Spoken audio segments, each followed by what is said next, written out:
He lost 29 of his co-workers in the April 5th explosion at the Upper Big Branch mine in West Virginia. He came to Washington to make sure this doesn't happen again. A shooting that happened yesterday on Syracuse's south side, which left one woman shot in the head, is now being considered a homicide. Customers here at Petco will come on over and pet Emma in an effort to raise money for canine working companions. Two New Jersey men appeared in federal court today on terror charges. They're accused of trying to join a terrorist organization in Somalia. These injuries happen so frequently in young kids because their bones haven't fully grown yet. The Postal Regulatory Commission has 90 days to approve the proposal, and if passed, you'll be paying 2 more cents to mail a letter. The right to bear arms. It's our Second Amendment right.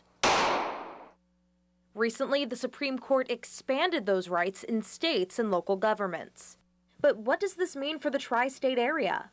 I think what it means for people in Kentucky is this: as the Kentucky legislature has always believed, or the federal government is saying, that you as an individual, not just as a group or a state, but you as an individual have the right to bear arms, and any law that infringes upon that will have to go to closer scrutiny. Congressman Brett Guthrie of Kentucky supports the ruling and says it's especially good for border cities like Evansville and Owensboro. You can live in Kentucky. If the changes are in Indiana, and a lot of people freely travel back and forth across the bridges, but this says it's going to be consistent on each side of the bridge.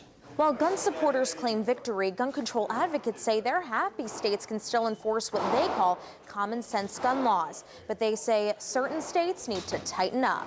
Indiana's gun laws are far too weak. It's very easy for criminals to get guns without background checks, to buy military-style weapons, to buy weapons in bulk, which is the way that gun traffickers get weapons. Though the ruling expands and reaffirms Second Amendment rights, it does not resolve questions for tri-state residents as to what gun laws are allowed in each state.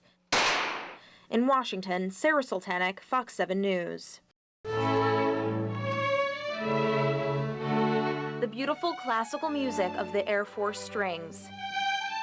Based out of Bolling Air Force Base in D.C., more than 20 instrumentalists perform with the Strings, and one of them is from the tri-state. I guess it goes back to my mom back in Evansville at age 3, where she started me on violin lessons. While attending F.J. Wright's high school, those violin lessons turned into viola lessons and a musical passion that's turned into a career.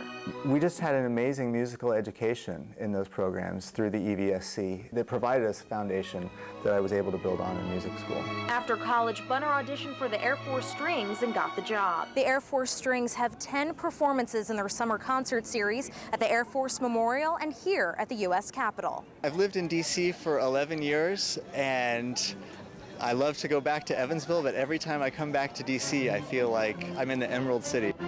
You look down the mall, you see the monument and the Lincoln Memorial, and you look up here, you see the Capitol. It's just one of the most beautiful cities in America, if not the world. I just love performing here and working here.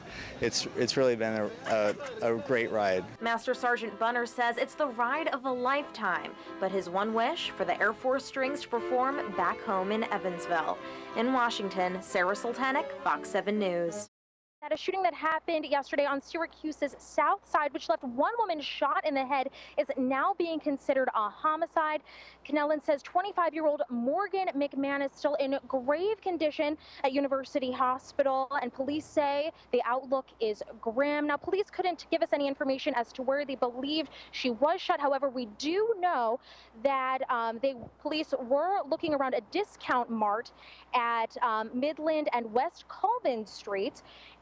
But we do know police say they found McMahon in a van shot in the head on Glon Street, which is right off West Colvin Street there. Now, this was not the only shooting that happened over the weekend. There were 2 other shootings. However, none of the other shootings had as critical of injuries. Reporting live at Syracuse's Public Safety Building, Sara Sultanik, NCC News. I'm Sara Sultanik, and this is an NCC News break.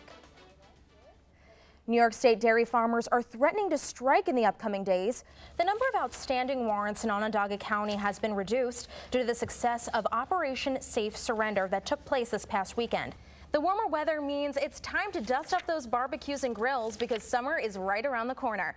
Congressman Dan Maffei and Mayor Stephanie Miner were at the Center of Excellence today to announce the grant. Congressman Maffei says this is just the beginning of something good.